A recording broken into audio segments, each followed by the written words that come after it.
What's good, crypto rascals? What's good, crypto warriors? It's Crypto and Down, episode 106 on our channel, episode 12, Gentlemen of Crypto. Shout out to the warriors out there.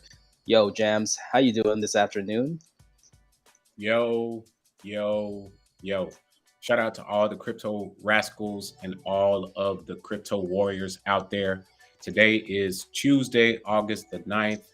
Another thoughtful Tuesday after we had Money Making Monday. Time to talk some crypto, time to look at some markets. Always remember to like, share, and subscribe to both channels. Not only follow us on Twitter at Crypto and Down, but follow KRBE Crypto to get the Gentlemen of Crypto's channel as well. You can follow us on Facebook at Crypto and Down. We are streaming live there now. And you can follow us on Instagram at Crypto and Down if you'd like to see some of our latest NFT moves. I say this week in and week out. I'll get better at updating our NFTs onto Instagram, but you don't have to go to Instagram. You can check out our NFT collection at OpenSea.io/crypto and down. On yesterday's show, we talked about the Flow blockchain being integrated into Instagram. So, hey, man, sooner or later, you won't be able to avoid the Crypto and Down NFT collection. Follow me on Twitter at Jams Jetson, but also remember to follow Asherell on Twitter also at Asherell. My man, we had a great show last night. I think we went for about an hour and a half. We talked a lot about cryptocurrency. In the midst of the show, as we were doing our thing, there was some breaking news that the FBI had raided former President Donald J. Trump, aka President 45. So we pivoted the show mid-show and actually went over to that news itself. So today, hopefully we don't have to pivot midstream and cover the breaking news, but that was an important moment in recent history, but probably an important moment in modern history to see the Justice Department actually raid with judicial warrant a ex-president in accusation of him holding confidential documents and not returning them to the presidential archives and thus the Library of Congress. So very, very serious situation that we covered yesterday, but we're back here on Tuesday night to cover some cryptocurrency. So let's get it. Yeah, man. It's so interesting, that breaking news. There are people out there who say that, Trump may still be president technically. So you wouldn't believe it except for the way the FBI and the whole political establishment seems to be acting. It's kind of like, man, they keep chasing the tail. Yeah, man, it's crazy how that happens, and we'll probably get into it later in the show as we get through our articles after our market recap. If this isn't your first time tuning into Crypto and Down, then you do understand the structure of our show. So rather than delay, we'll go ahead and jump into it. Let's get it, my brother.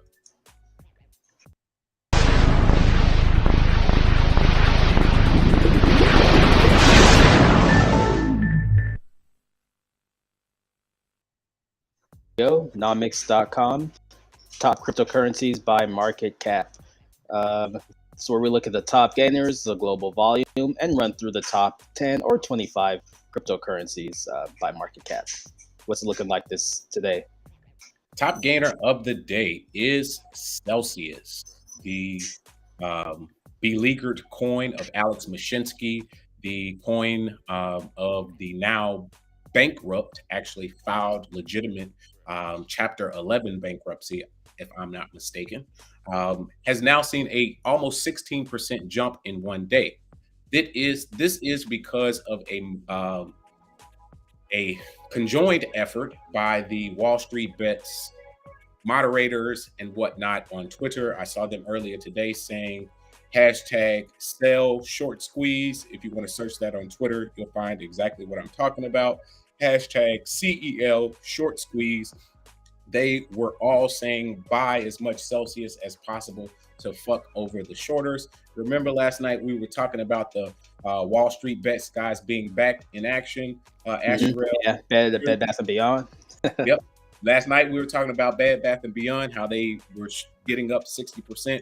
Now today you see them throwing the middle finger to the people by buying Celsius. I'm not going to jump on that boat. I learned last year, do not chase those pump and dumps, as there is nothing in the Celsius protocol that attracts me to spend my money there, no matter what the actual reason is.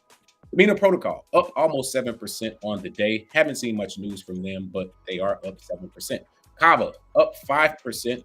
That is one of those Cosmos chain tokens that we talked about almost a couple months ago. Probably should revisit some of that Cosmos ecosystem to see how they are doing. Zcash up 4%. I know you're a fan of eCash, not to be mistaken for Zcash, but they are up 4% on the day. Global market cap down 3% on the day, trading at $1.12 trillion, but still $100 billion above the $1 trillion psychological level.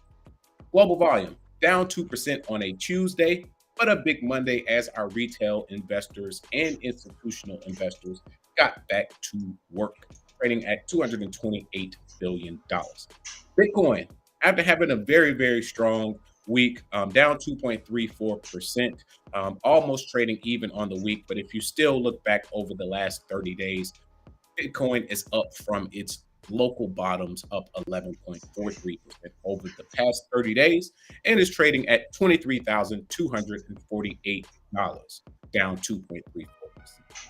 Ethereum trading at $1,712, down 3.59%. But if you look back over the past 30 days, if you did buy that bottom back around anywhere from $1,250 up to about $1,500, you're sitting healthily in profit. Remember, this is a long game, not a short game. Buy the dips, wait, continue to dollar cost average, and ultimately you will find your chance to cash out in profit. Tether, trading with a market cap of $66.5 billion today. USDC, trading with a market cap of $54.86 billion. But big news from USDC today, saying that they will not support the Ethereum fork, that once the merge happens, that they are going to move to proof of stake, and that any USDC that is held on the fork or proof of work by the Chinese, it will not be valid. So it looks like USDC has decided we are going to go with Vitalik and the proof of stake boys. Of course they would. Even those miners. Big news. BNB coming in the fifth spot, trading at $325 per coin. XRP trading at 36 cents per coin, down 2.3%. Finally, they're up 13% over the last 30 days, but XRP still needs to see some positive news out of the SEC. Binance USD, trading with a market cap of $17.81 billion. We've seen that up near $18 billion, and actually up in the top 5. So we'll see how Binance USD, the stable coin issued by CZ, will ultimately do. Cardano, I saw Mark Cuban coming at you today, trading at 51 cents. Mark Cuban said that Cardano has less utility than Dogecoin. He says that those people in Africa who they said were going to be using Cardano are not using it. Where is the revenue? Where are the fees? So Charles Hoskinson, pow, pow, pow, shots fired. You better shoot back, my guy. Number 9, Solana trading at $40.70, down 3.55%. And then Polkadot running out the top 10, down almost 4% today, trading at $8.93. We'll pick out a few others to highlight here in the top 25. Dogecoin trading just under 7 cents, down almost 0.5%. Avalanche in the 12th spot after some nice news this week that you touched on yesterday. Go back to episode 105 if you do want to see Asherell discuss some of the innovation. Today down 1.5%, but trading at $27.76 per token. We are Hexicans here at Crypto and Down, and we are up 2 spots in the rankings, trading at 5.5 cents. If you look over the past 30 days, Hex has traded right along with Ethereum, seeing a nice healthy bounce. And then over the last 7 days, a nice healthy bounce there as well. So up 2.25% on the day. Polygon trading just under 90 cents, down 2.2%. Liquid stake ETH down 3.66%. And then let's make sure we touch on Shiba Inu. Shiba Inu, 4 zeros and 12 cents. So down 1.30%. And then we'll throw in Tron, trading just below 7 cents, down 2.08%, but not doing as well as some of the other altcoins we have talked about over the past 30 days, but truly holding value over the past year in comparison to others. So it's all about when you are in the market and how long you're going to stay in the market, which will ultimately determine how much positive price appreciation you will have. If you buy high and sell low, well, guess what? There are some guys that are buying low, selling high, who appreciate your service. That was today's market recap. Ashrel, I appreciate you for the thorough chance to go through all of the market here with the Crypto Rascals and Crypto Warriors. But this crypto went down. You know how we do.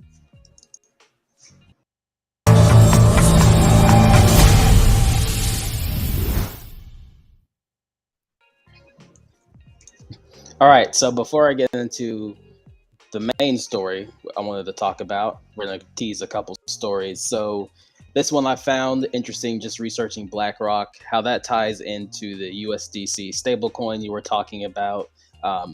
How there was a big purchase of Coinbase or investment by BlackRock into Coinbase, and that's going to tie in with the Circle USDC stablecoin, which it looks like BlackRock is going to commit to. And a lot of the people who worked at Circle, not a lot of the people, I would say a couple people who are leading the Federal Reserve study of central bank digital currencies, two of, I think, the architects of that research for their digital currency came from Circle. So Circle, USDC, Coinbase, and BlackRock all pretty tied together. Interesting. I was wanting to know what was what was behind BlackRock's rise. What makes BlackRock such a formidable company in the world of asset management, and like what was the key driver for it to become this big thing that seems like it's been talked about for the past 10 years consistently, but more so recently.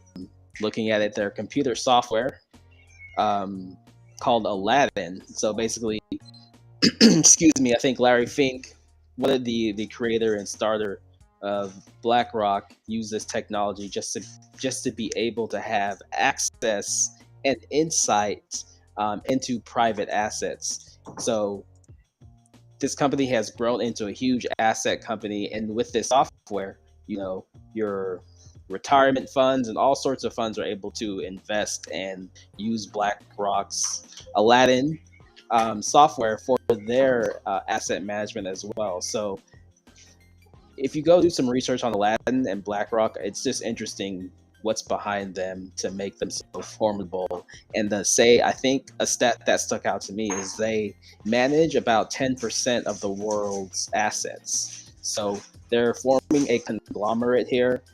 Especially they've been buying up real estate, land all across America for the past few years. So tie that in with the Federal Reserve, their dive now into cryptocurrencies and bringing out a central bank digital currency. That's going to be interesting to see how this ties into most of, a lot of our retirement investment funds, public investment funds. So Aladdin is a key, it looks like, to BlackRock's success. A great analytical tool, as well as lots of data they've been able to collect over the past few decades into private asset management.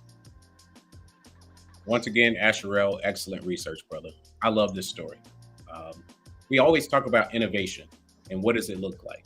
When we look back on Web 2, what did those companies actually make their bread and butter on?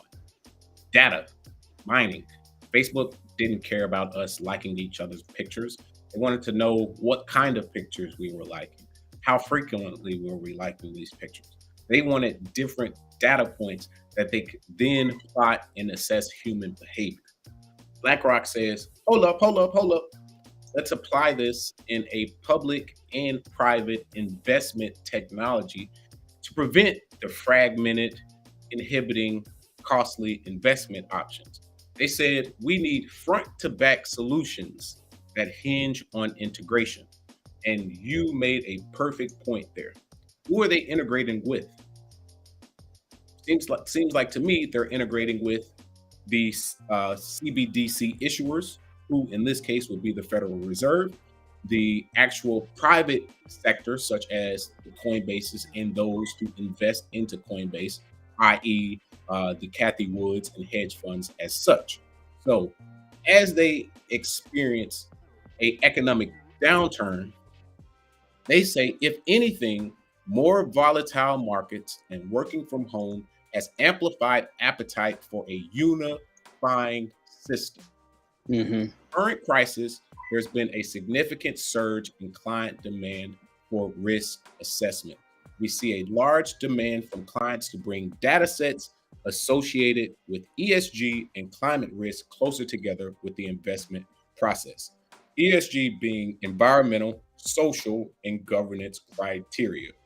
So, yes, Asherelle, a great lead story because this speaks to the tactics and how they are going to accomplish a CBDC with the help of BlackRock's Aladdin technology. Great find, my guy. Yeah, business payments are a huge deal, and, and are probably the best use cases cross border payments for cryptocurrency. So the CB central bank digital currencies can kind of weave right in there, and then that probably, once they try to put a lot of the population on universal basic income, which will be applied through the CBDC. And let's not forget, the CBDC would have been here already, passed through a bill in 2020 through a COVID relief bill, but it was turned down and taken out of the bill at the last moment. So they tried to do this in 2020, roll out a digital currency, but it looks like they weren't ready. They wanted to test some of the features on it. So basically, for people out there, what the central bank digital currency would be is your bank account and your wallet account would be with the Federal Reserve itself, and not your regular custodial bank,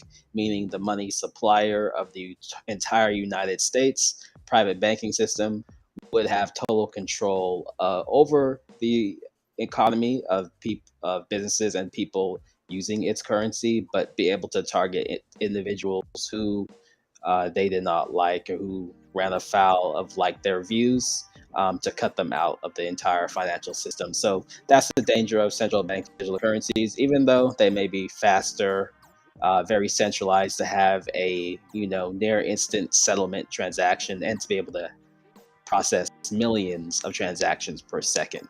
Not that it would need to do that much, but it's going to have that capability. But the downside comes to your privacy and your freedom.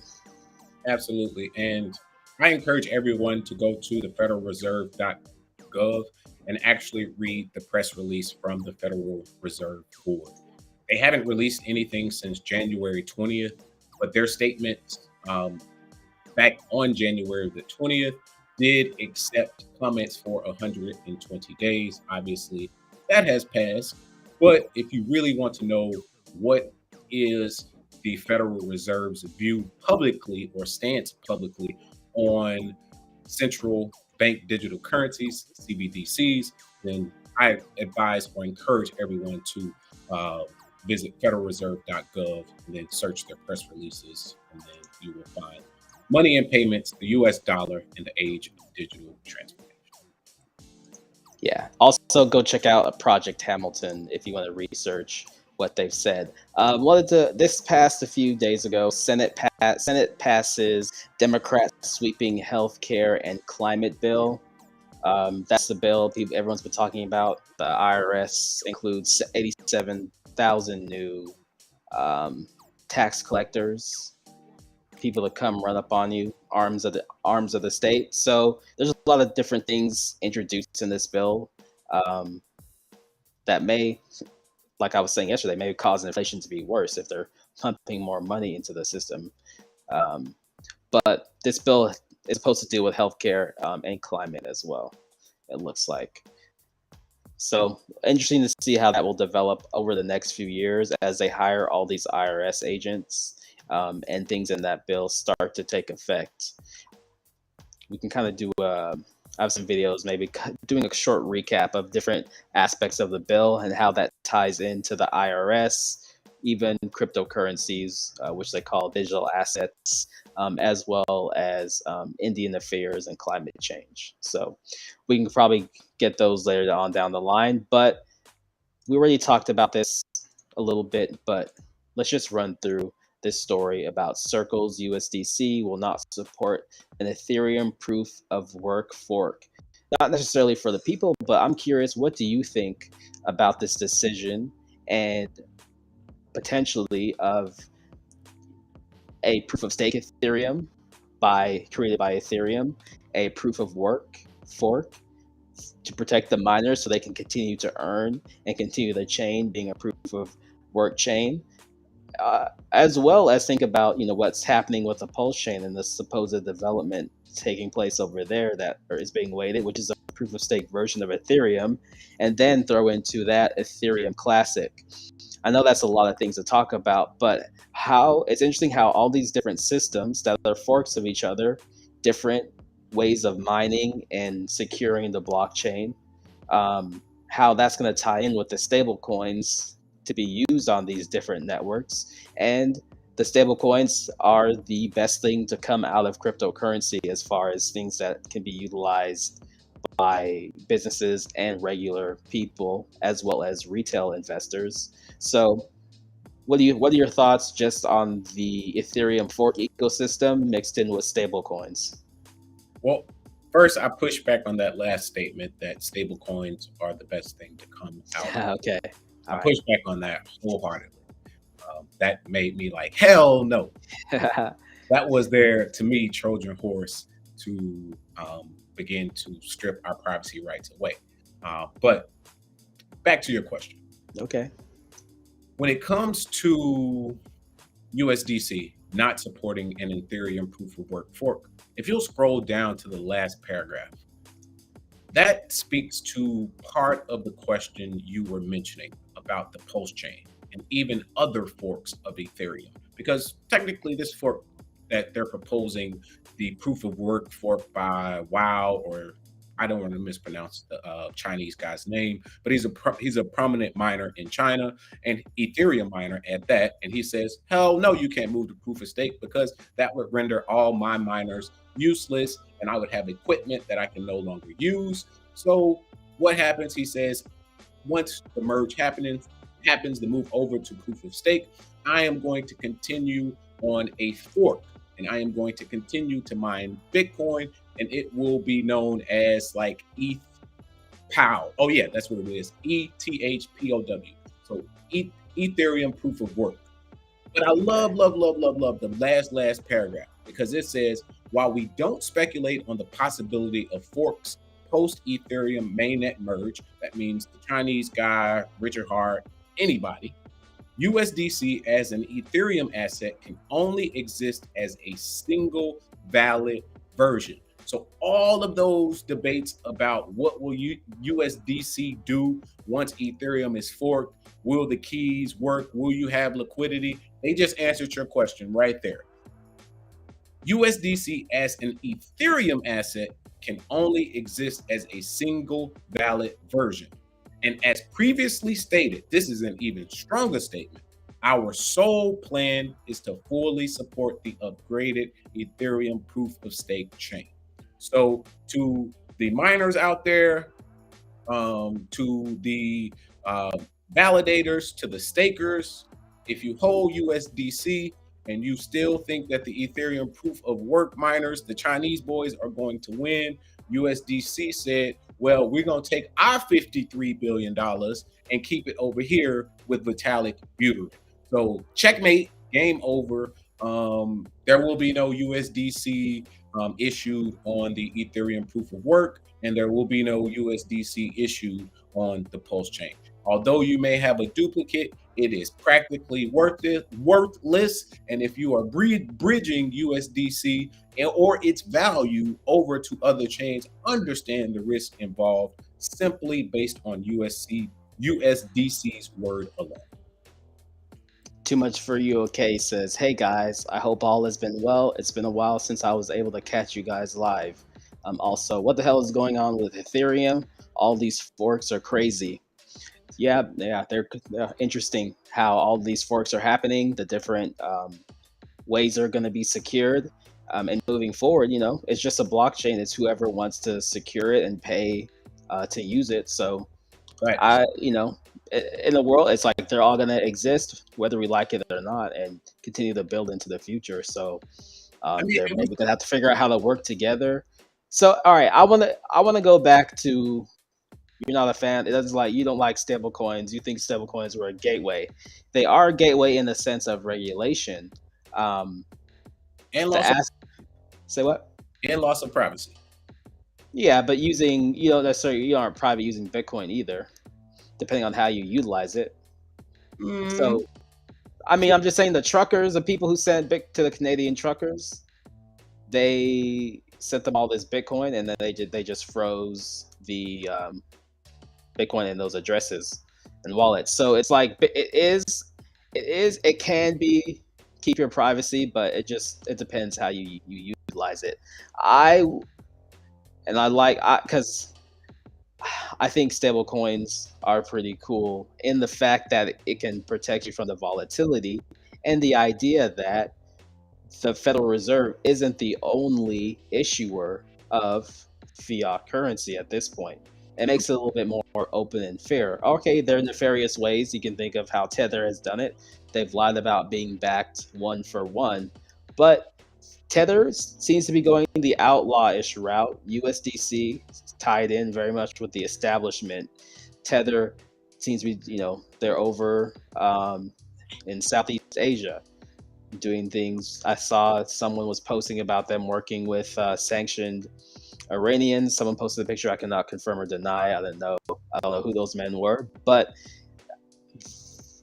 to me, I know people like to hate on Tether, but what they're doing and continue to be around and relevant, that just proves to me like anyone could possibly do what they did. What they did was pretty much use Bitcoin to create money out of thin air.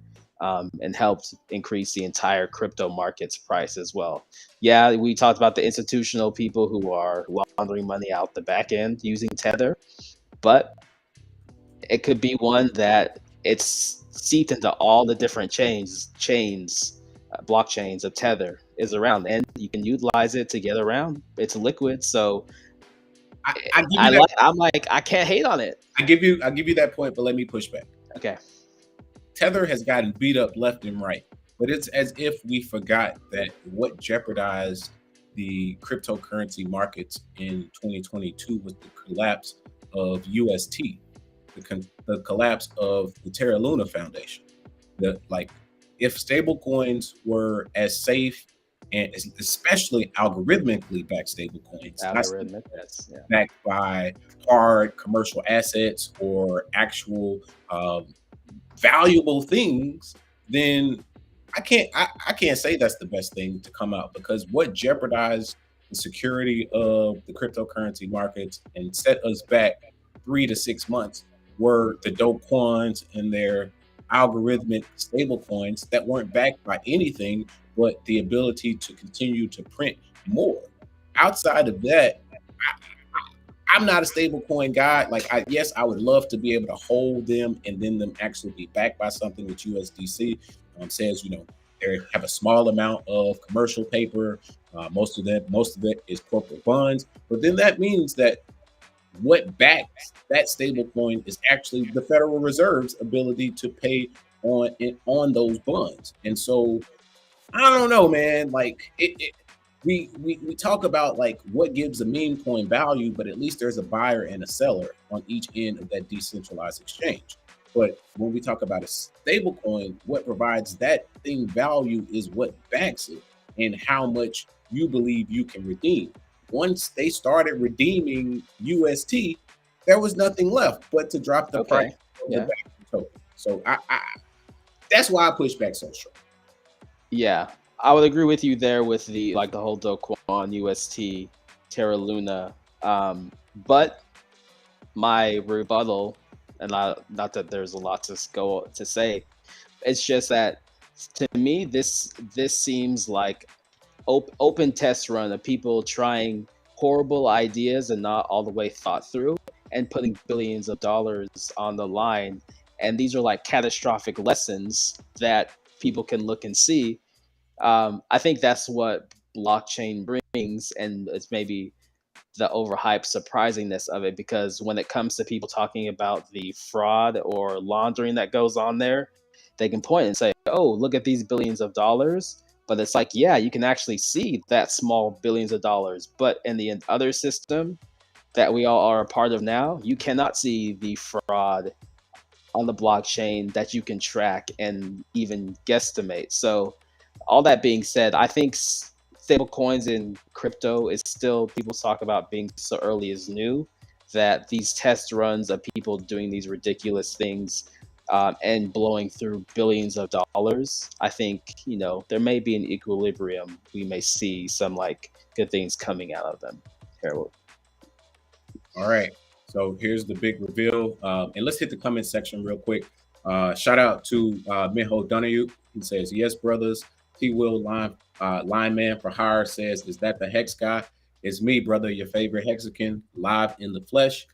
Jay Everything says, salute, gentlemen. Salute to all the crypto warriors out there in the comment section. And then Too Much For You, okay, over on the Crypto and Down channel says, facts. What is backing USDC? Well, this is Crypto and Down, so we're going to get into the numbers and tell you exactly what's backing USDC.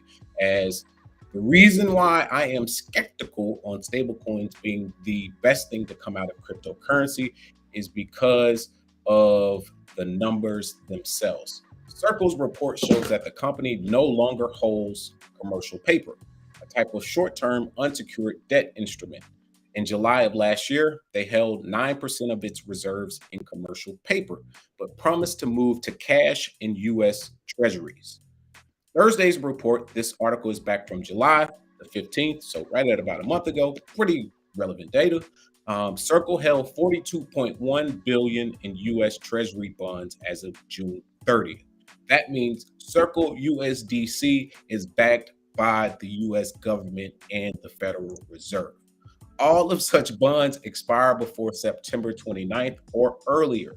The remainder of the company reserves, $13.6 billion, are reportedly stored in cash and held with regulated financial institutions such as Signature Bank, Silicon Valley Bank, Silvergate Bank, and others. So that means out of the 55.7, slightly more than the 55 billion in current circulation. So we looked at the market earlier, we're trading right about 56 billion. They have about 14 billion in cash. The rest is in US Treasury bonds. So when they ask what backs USDC, Joe Biden and his motherfucking guns, that's what. So that can't be the best thing to come out of cryptocurrency. That literally is the exact same system that we are currently beholding in a digital form. True. I mean, the dollar is going to be around, and it's just a matter of who, the dollars is going to be around. I think for 1,000 more years, hundreds of more years. Whether or not it's like the United States dollar, that may be a different story. But I'm like, I mean, if they're holding coins, $2 billion in U.S. Treasuries and they're all set to expire by September the 29th, that means somebody got to cash out or they got to buy some more. Well, I'm just saying, how else, without stable coins, how else are people cashing out of these things? I don't know, man. I'm not, like you said earlier, we don't have the ability to audit the Federal Reserve, so we can't actually speak to their numbers. And the numbers from Circle self-admittedly from them that those numbers haven't been audited. But hey, why would you openly release a lie and then have people saying, oh, thought you said you had $56 billion back in the 56 bill, well, 55, 57 over the 55, because we will find out, as we did with Terra Luna and the collapse of UST, if that money ain't there, it ain't there. Ain't no algorithm can prevent people from dumping the price, and then you don't have anything to redeem. If we ever should find ourselves in turmoil economically from the Federal Reserve itself, then what if they can't pay USDC and Circle? What's Circle gonna do? They ain't got no guns. What they gonna be able to do? Run up on the Federal Reserve and be like, hey man, I need y'all to redeem these treasury bonds. They're gonna tell them to go kick rocks. And that's what's gonna happen to everybody else. We're gonna have to go kick rocks. We're gonna be looking like Mike Novogratz with tattoos that say Luna with a wolf on it, and we ain't got not a Luna knot. So nah, can't have it like that. Yeah, that's why I'd like Tether over USDC. Oh, I don't know. We'll see. Too much for UK says USDC is backed by the Feds, so they're not going to let them fail. The Feds want USDC to be the only stable coin left standing. Could be. I can't disagree with you there from what I've seen and their partnerships. So they definitely don't want to die. So they don't want to die. Yeah. I mean, not even Tether. Even though, like, we'll get into Tether and the shady people behind that, because they got Epstein's eyes too. So, hey man, none of these people are. Let's change the subject. They get mad at us and be like, hey, y'all breaking it down too much, man. Don't be telling all the truth. Crypto miner Marathon increased Bitcoin holdings amid 191.6 million quarterly loss. Bitcoin miner Marathon Digital increased its Bitcoin's holdings by 707 despite a quarterly decline in production, is what this company says. So they're a leading crypto mining company. They reported a net loss of 191.6 million, or $1.75 per share, as its Bitcoin production slumped. So in Q2 of 2022, that was a 44% decline from the previous quarter. In Q1 of 2022, the company produced nearly 1,259 Bitcoin versus 707 Bitcoin in Q2. So they said that quarterly production drop is primarily attributed to the prolonged energization delays in Texas and weather-related issues in Montana. Still, Marathon produced 2,038 Bitcoin year to date, a 58% increase over the same period in the previous year, despite this quarter's steep decline. We often talk about different ways to diversify into cryptocurrency. Marathon being a publicly traded company on the NASDAQ, you can add them to a regular investment portfolio, or you can add them to a Roth IRA or a traditional IRA. Just additional way for you to gain exposures to Bitcoin miners. But what I thought was huge about this story, about halfway down, they talk about the word you were referring to, the energization delays. If you recall, yesterday we covered the story about Riot Blockchain making almost $9 million from not mining Bitcoin in tax credits. If you'll click that hyperlink that says financial report and actually look at the earnings report itself, because this is the benefit of publicly traded companies having to report under certain regulations, because then they have to actually tell their investors, the public, what they are actually doing and how they were able to increase Bitcoin holdings while also losing almost $200 million. 2 paragraphs down. Subsequent to the quarter's end, we began energizing miners in Texas after the power generator received the much anticipated news that the tax exempt status of the wind farm had been confirmed. Of the 68,000 miners that are being installed, approximately 40,000 are already installed and now starting to be energized. With miners coming online in Texas, we have increased confidence that our Bitcoin production may improve in the near term. That first actual statement is incredible. Tax exemption. That means Marathon in the state of Texas is paying zero. Let me say that again. Zero taxes on their Bitcoin mine. The farm itself is able to operate at a tax exempt status. So a wind farm? A wind farm. So that is how they are generating the electricity to actually run the miners themselves. And then yesterday we were reading about Riot Blockchain, who is also publicly traded, who were paid taxpayer credits for not mining Bitcoin during their ERCOT surges.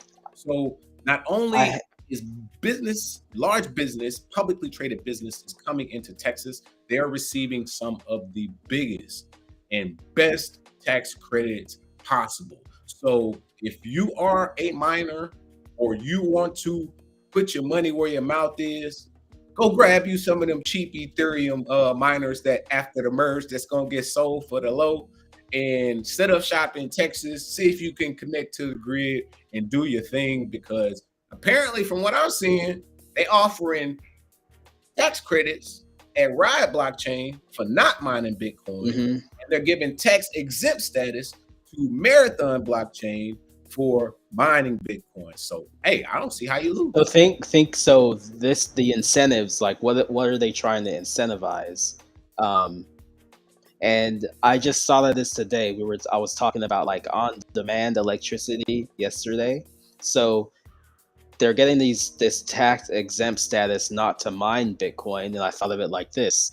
So what if they're incentivizing this technology, the mining of these cryptocurrencies, allows for a certain use of energy at a consistent level, and then you as the energy user, you like mining and stuff, if you can stop and on pause, you're giving that energy back to the state to be able to utilize at that certain time for more of the demand in certain areas. So whether it's through wind farms or whatever that's our mining, or paying the regular miners not to mine, they're incentivizing the ESG wind farm, utilizing that sustainability, green branding thing for Bitcoin, as well as I don't know how Riot does it, but I would assume it's not through wind farms. They're kind of turning into an energy provider themselves in a way where it's like they're giving back energy or not taking energy. So the state is incentivizing companies to do that, where the increase electricity, but then at certain times, if you can shut off and give back, so they have that extra power to distribute. It's an interesting concept to think of how these mining companies might turn into the energy companies of the future. I don't know. Very much so. I think it's important because we've also highlighted Crusoe Energy, CRUSOE, who captures the flared natural gas and then powers Bitcoin and Ethereum miners from the flared natural gas. I mean, they're backed by Ted Cruz. So there are various different ways that, yes, they're mining Bitcoin in Texas, but it's how do our communities, how do the crypto rascals, how do the crypto warriors get a piece of the pie? You know, it's like we got Rockdale, Texas, just right down the road with one of the largest mining operations in the state. It's all up and down 35, they mining Bitcoin. So it's making ourselves aware that this is happening, that there are tax credits being given, that there is a chance for you to invest into even mining operations and receive some of the business credits that many of the foreign investors are starting to reap the benefits of. Crusoe Energy is just one. Marathon Blockchain is one. We talked about Ride blockchain yesterday, but that was just a good look at how mining companies are making money based on their quarterly earning statements, which they are required to report. So if you want to know how they're doing every quarter, go read their quarterly earnings and you'll see if they're actually making money or not. We talked about Kathy Wood yesterday. Kathy Wood cites SEC securities warning and dropping Coinbase stock. The CEO of Ark Invest says a looming SEC investigation caused regulatory uncertainty. So she confirmed this Monday that the SEC labeling of 9 tokens traded on Coinbase as unregistered securities prompted the firm to sell a portion of the shares it held in the crypto exchange. Interesting. So on July 26, Ark Invest sold over 1.4 million shares in Coinbase worth $75 million, according to the fund's website. Wood's company still holds over 451 million worth of shares in Coinbase. So oftentimes when we look at these type of stories, of course, the big name gets the headline, Kathy Wood. But these are some of the smartest analysts, some of the smartest investors in the world. They would love to work nowhere else but Ark Invest because they're disruptors. They're innovative technology company. They're investing into the Squares. They're investing into the Shopifys. They are also investing into the Coinbases. They are the top or one of the top tech hedge funds based off of returns outside of the post-COVID pump. Because if even you look at the Ark Innovation ETF, which is offered on a traditional investment portfolio, as we stated many minutes ago, you can add it to a Roth IRA, an individual investment retirement account. Any of these, you can purchase ARKK, but year-to-date return, you're down 58%.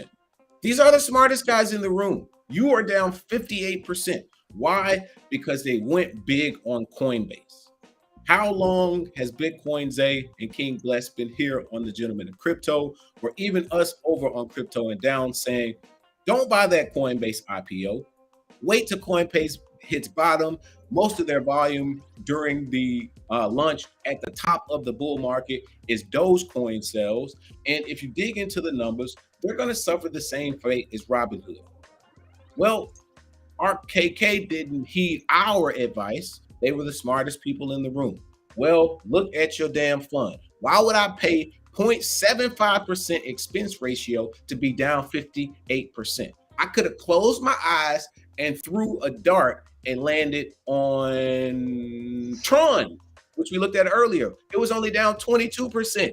That shit's down 57%. So I paid money to lose more money. Oh, come on, traditional investors. You got to do better than that. Yeah, do it yourself. DIY investing. Nowadays, regular retail can make as good decisions. I mean, with YouTube, shout out to Raul Powell. Shout out to, I gotta go through the YouTube financial channels that I watch because I don't know that much about finance, but they be letting me know the game. My guy, Jeremy Leffer. Oh, Jeremy. Jeremy Leffer from, I don't know how to spell his last name. It's like Lefebrve. But Jeremy is, just search up like YouTube stocks with Jeremy. Okay. Be on top of it. But yeah, comment real quick. Shout out to Alex G, producer of the show, the baddest man in crypto. He may not be in front of the camera, but just know Alex G is the man behind the scenes holding everything down. So appreciate you, Alex G. He says a lot of it is miners going to where their energy is stranded at, and that is accurate. Texas has an abundance of energy, just like Kazakhstan, Russia, China. There's an abundance of energy, and many of it is being either burned or not being captured. So for example, the natural gas that producers would otherwise flare off. Perfect. And Crusoe Energy is the company that is taking that flared off natural gas, recapturing it, and then utilizing it to power their ASIC miners. And their CEO was just on the news a couple of days ago, and he got the inroads with Ted Cruz. So I don't see Crusoe Energy losing no time soon. Shout out to Finn. He says, "Hey dudes," and shit. I think that's about everything. Oh, Guru James says, "I look at it like if I make $1 million and have to pay $400,000 in taxes, that's still $600,000 more than I would make at a 9 to 5. Hell no, I want my other $400,000 back. They ain't did shit. They didn't watch crypto. No, They ain't watched the Gentleman of Crypto. They didn't do none of my research. They didn't take none of the risk. I already paid taxes on that money. So no, I'm not. No man or woman has the right to come in and just take. I don't care who. Yeah, no, we not accepting pennies on the dollar. No, that's how they did that lady who won the Mega Millions. It was supposed to be America. Yeah, $1.2 billion, and she ended up with like 400 million. Shit, what my other $800 million? Like, I needs that. Like I'm not gonna just be like, oh yeah, I don't want that. No, I want all that. Yo, taxation without representation. Hey, they get me heated, so we can go and jump. Hey, I was gonna say, how much Bitcoin do you think Russia is sitting on? Because if they're not gonna go to Europe anymore with a lot of this gas, I mean, you think they could turn that into some mining, or I don't know. I think they could, or before it shuts off, because they say if that shuts off, they won't get that pipe open for 20 years. Well, here's the thing that I saw today on Twitter. Vitalik Buterin admitted after the Tornado Cash fiasco from the U.S. Treasury Department and OFAC banning Tornado Cash and basically blacklisting the code itself by removing it from GitHub, which is just an attack on privacy itself. Yeah, I would say Russia does have the ability to mine Bitcoin, but they got a problem. Vitalik said, I'm donating Ethereum to Ukraine through Tornado Cash. He said it on Twitter. And I was like, damn, boy, like, you're a bad boy. You're a bad boy. So he said, don't just watch Joe Biden, who announced today he was sending another $4.7 billion to Ukraine. Vitalik said, I'm dropping off donations through Tornado Cash too, so ban that. Bruh, the war is a lot more tricky than we think. So when you say, is Russia banning Bitcoin, mining Bitcoin, it's possible they could be behind closed doors and banning it for their citizens because they see Vitalik ass sitting there dropping off damn Ethereum to the Ukrainians through Tornado Cash. But hold on, Tornado Cash users fight back. They say, U.S. Treasury Department, oh, you want to blacklist Tornado Cash? You want to utilize GitHub, which is a subsidiary of Microsoft, who has one of the largest amount of federal contracts in America. See, the rabbit hole go deep, don't it? They say, you know what? We're going to start dropping off little bits of Ethereum. 0.1 Ethereum is what I saw in the transaction charts, off to some of the most prominent public Ethereum wallets.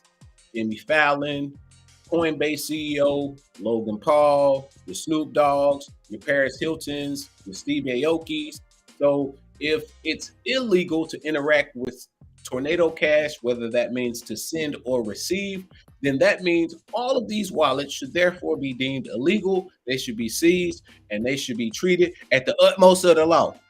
Or else, that means you pulling the wool over our eyes. They said it is now illegal for American citizens to interact with Tornado Cash. So the only way for these public wallets to get rid of this is to interact with it. They get airdropped scams every day. I get airdrop NFT scams all the time. If you don't interact with it, 9 times out of 10, you're safe. But if you do interact with it, now the federal government has the right to come lock you up and say, hey, you broke OFAC's law, you broke the U.S. Treasury Department's ruling, you no longer have the right to write or interact with code. So shout out to the trolls, shout out to the innovative assholes out there that says, you know what, if you want to say this, well, we're gonna do that. Because yesterday we was talking about them Wall Street bets guys was doing some mess. Here we are the next day, they out here sending Ethereum from Tornado Cash into public wallets to make sure that, hey, either you hold us all by the same rules or don't. My last little point, I think it's real ironic that the day or the week that Richard Hart brings his ass to the United States, they blacklist Tornado Cash. I know those 2 points don't have nothing to do with each other, but something in the back of my mind, like, hey man, that's one of them like genuine just FUs from Vitalik, because not from Vitalik, but with that level of scrutiny, I just don't put it past them, man. I don't be putting nothing past them. I mean, yeah, shit, anything's possible at this point. Like, and shout out to all the people that said Richard Hart wouldn't bring his ass back to America, because he over in Florida right now. He ain't trying to hide. So, man, y'all be lying. But they said he was on the run. He was hiding. Who's he hiding from? He's hiding in Austria. He's hiding in Latvia. He's in. They had whole. What's he hiding from? I don't know, bro. These people crazy as hell, man. That's all I know. Like, sometimes I just be like, yo, all these conspiracies y'all be believing in, that shit is not true. All right, let's have some recap of what's going down with the IRS bill. Let's get into it. Play a couple videos recapping it, and then we can kind of talk over what we see. I have not read it, but I'm gonna go. I was gonna say, throw me a quick break real quick, and then we can jump in there. All right, yeah, let's take a break. Right.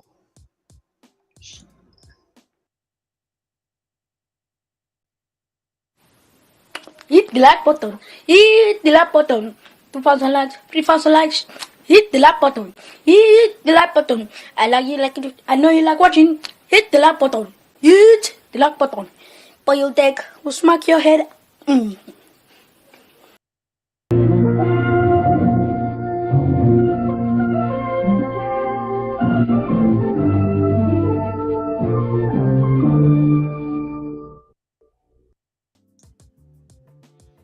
All right, let's get into this recap. Just gonna play some quick clips recapping different parts, high-level stuff of this bill. Let me know. Fares. I see some housing. Where's the banking part? The loans? Is that the banking part? We're talking about the Inflation Reduction Act here, people. This is supposed to be the Inflation Reduction Act. And the section dealing with banks is 3.5 pages long. Surely there's another section in here that's maybe shorter or just as short. Let's find out. All right, I'm gonna play also the IRS section of this, and then the Indian section. We can kind of go through and see some of the different. I want to just get your thoughts on some of the different headlines that would show like the proposals that would and budgeting kind of coming down for this bill that was passed. All right, let me make sure. I'm gonna do the IRS part first. Here we go. Billion. It is IRS, right? To remain valuable, right? So right here, you're gonna see it says Internal Revenue 1, Internal Revenue Service. A, in general. I, taxpayer services, right? And it's gonna say right here, one. This is the Roman numeral 1, taxpayer services. Well, Roman numeral lowercase 2, enforcement for necessary expenses for tax enforcement activities of the Internal Revenue Service to determine and collect owed taxes, to provide legal and litigation support, to conduct criminal investigations, including investigation technology, to provide digital asset monitoring. Y'all paying attention yet? Shout out to my super chatters. We're going to get to super chatters. 0.1. So that part was interesting. Just know the digital assets. That's what I wanted to see, kind of dive in and look at. Just what does it say about digital assets? Now the other part, quick part here, last part is covering Indian affairs.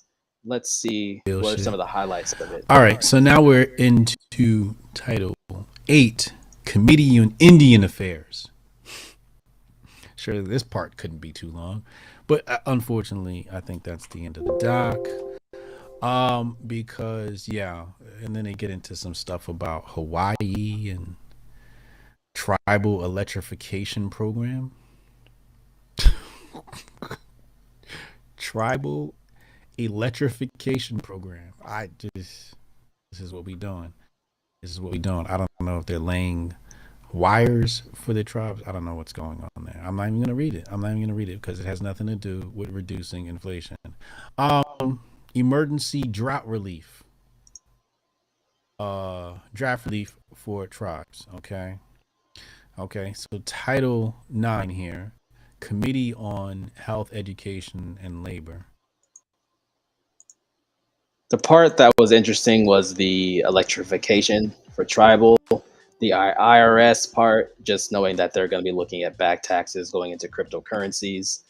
Those are some of the parts that stuck out and were interesting just from looking at, reading through. I forget how many pages this thing is supposed to be, but it was like 75. I looked up there, it said 755 pages.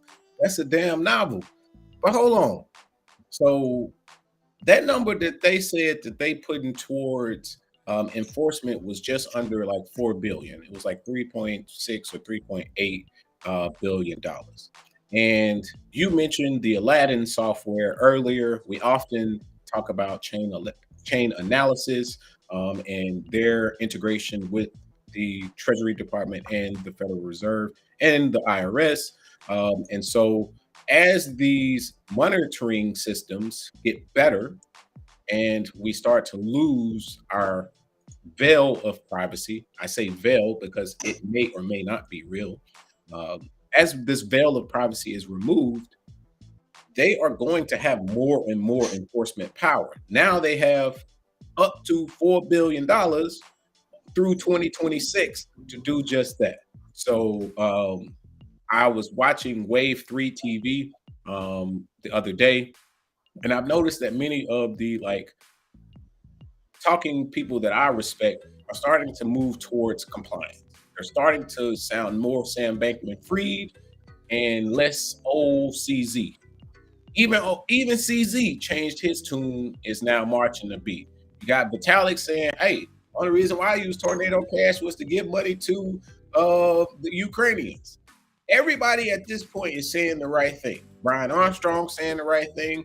Only person not saying the right thing is Eric Voorhees and Richard Hart. Outside of that, everybody else is pretty much sold out.